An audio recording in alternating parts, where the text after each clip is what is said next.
Let me go in a different direction. Just in the last couple of days, Dick Cheney endorsed Kamala Harris for president.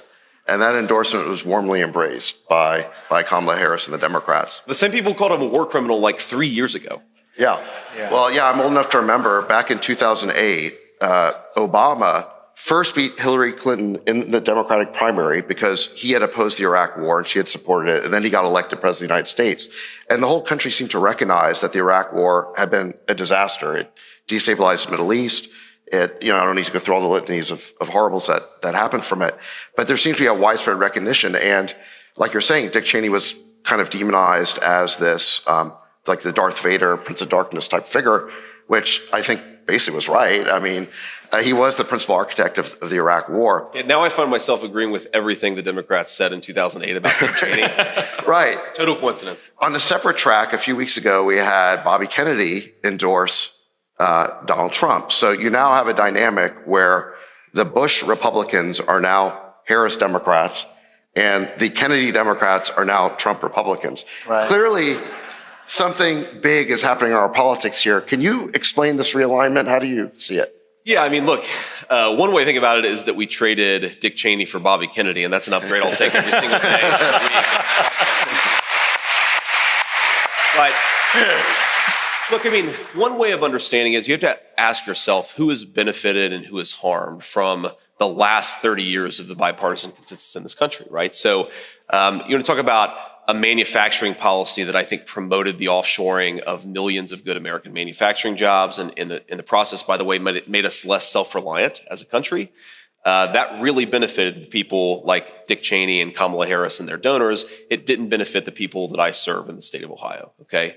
If you ask yourself, who actually went off and fought these ridiculous wars? It was very often working and middle-class kids in communities like mine. It wasn't the family of our current leadership class, by and large, though, of course, there are exceptions. And you go through each of these issues, and what you find is increasingly Republicans are the party of working and middle-class people.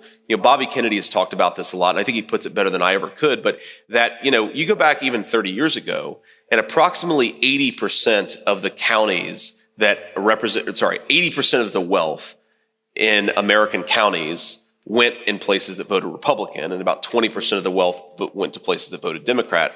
Now it's 70% of the wealth goes for Democrats and about 30% of the wealth goes for Republicans. And you saw this in a big way. I mean, just one illustration is I believe that in 2012, Wall Street, which I think Wall Street fundamentally has been the main beneficiary of globalization, of a lot of the policies that I pushed back against and criticized over the last 30 years.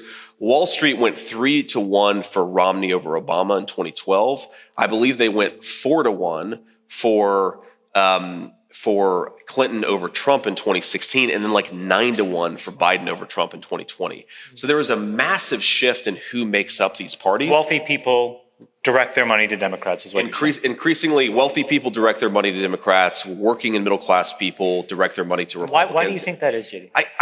Again, because I think their policies have benefited. Look, the uniparty, the Kamala Harris's and Dick Cheney's, their parties have benefited a certain group of people. Those people are increasingly Democrats. Donald Trump has been pushing back against that consensus, and his party and his policies, I think, benefit the majority of the country. So increasingly, I think the working and middle class heart of the country is going for Republicans. Like another spin on this, because I know we're focused on tech in this conference, is big tech has become increasingly pro-Democrat, little tech has become increasingly pro-Republican, right? So if you're an upstart, if you're in crypto, if you're like a small AI company, I think you're much more likely to be pro-Republican. If you're a monopolist in big tech, I mean, look at Facebook, Google, how they're putting their resources. It's much more pro-Democrat. So there are a lot of different spins on it, but fundamentally, I think the people who've benefited from the American decline are becoming Democrats. The people who have suffered from it and are pushing back against it are Republicans.